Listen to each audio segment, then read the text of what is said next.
எல்லாருக்கும் வணக்கம். நான் உங்கள் சங்கீதா. வெல்கம் டு தாயார் குக்கிங் சேனல். இன்றைக்கி ஒரு ஈவினிங் ஸ்நாக்ஸ் ரெசிபி தான் பார்க்க போகிறோம். வெங்காய பக்கோடா. வாங்க அது எப்படி செய்யலான்னு பார்க்கலாம்.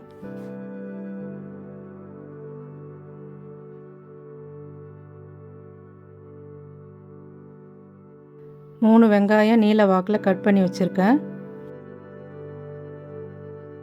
5 பல்லு பூண்டு தோலோடு தட்டி வச்சுருக்கேன்.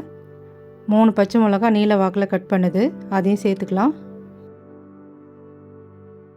சோம்பு 1 ஸ்பூன், மிளகாய்த்தூள் 1 ஸ்பூன், பெருங்காயத்தூள் 1/4 டீஸ்பூன், உப்பு தேவையான அளவு, 2 கொத்து கருவேப்பிலை பொடியாக நறுக்குது, அதையும் சேர்த்து நல்லா கலந்து விட்டுக்கலாம்.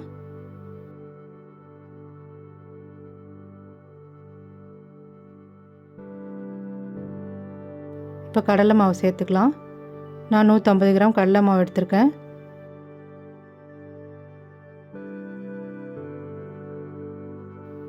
ரெண்டு டேபிள் ஸ்பூன் அரிசி மாவு. இப்போ இதை சேர்த்து நல்லா கலந்து விடுவோம். தண்ணி சேர்க்க வேண்டாம். இப்போ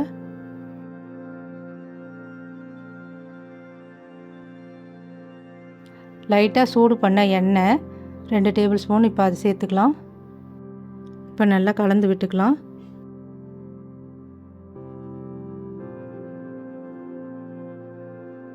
இப்போ கொஞ்சமாக தண்ணி சேர்த்துக்கலாம். பாருங்கள், இந்த அளவுக்கு தான் நான் தண்ணி தெளிக்கிறேன். இப்போ தண்ணி சேர்த்து எல்லா மாவையும் நல்லா ஒன்றா கலந்து விடுங்க.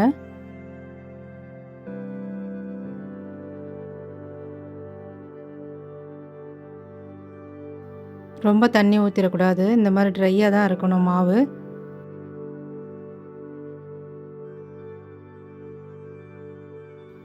இந்த மாதிரி தான் இருக்கணும். இப்போ நம்ம பக்கோடா போட ஆரம்பிச்சிடலாம். நான் அடுப்பத்தை வச்சு எண்ணெய் ஊற்றி வச்சுருக்கேன். கடாயில் எண்ணெய் சூடாயிடுச்சு. இப்போ கொஞ்சமாக கையில் மாவு எடுத்துக்கோங்க. இப்போ கையால் பிசைஞ்ச மாதிரி உதுத்து விடுங்க.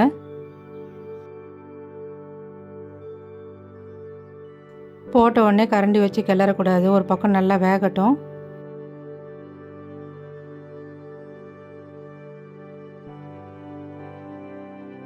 இப்போ ஒரு பக்கம் நல்லா வெந்துச்சு. நம்ம திருப்பி விட்டு வேக வைப்போம்.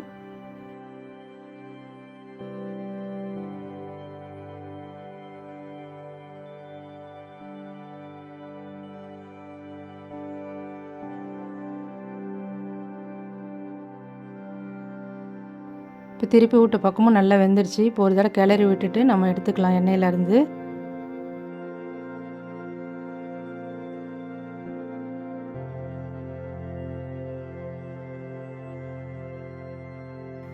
இப்போ அடுப்பு ஸ்லோ பண்ணிவிட்டு பக்கோடாவெல்லாம் எண்ணெயிலேருந்து வடிகட்டி எடுத்துக்கலாம்.